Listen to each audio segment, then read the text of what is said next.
We got the two-man class at the Fort Worth WCB. This was an hour-long class where we had to make a hammer finish bar shoe that had 3 clips on it, and we also had to make a draft spavin shoe. So the bar shoe started out at 19.5 inches, and the spavin I cut 17 inches. Here I'm just flipping up the heel, so that way I can weld it on top of itself.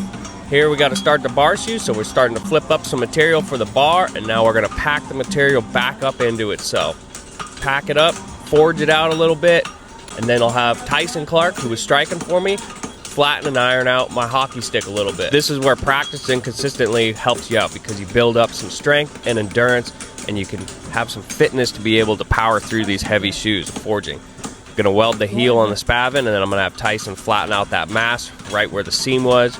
Then we're going to start turning the branch on a bar shoe. Now we can turn the toe on the spavin shoe.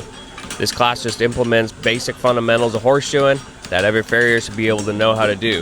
These shoes are just bigger, that's the only thing. Now we're going to weld that bar shoe. It's important to hit the seams first and then flipping that shoe consistently, so that way the heat doesn't get sucked out from the anvil and that they stay the same temp. So a few blows, flip it. A few blows, flip it. Now we're trying to weld the bar and get the inside titty welded up as well. So I'm trying to make it straight.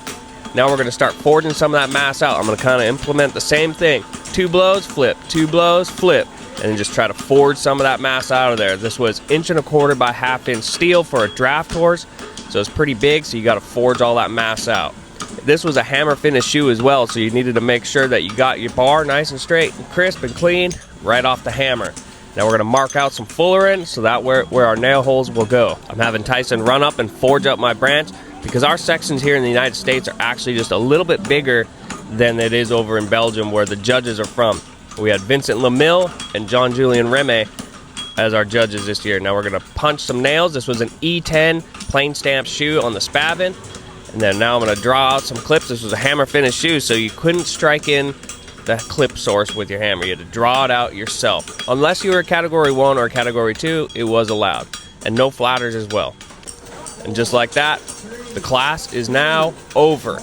That's a wrap on the two-man class at the Fort Worth WCB in the 2025 season finals.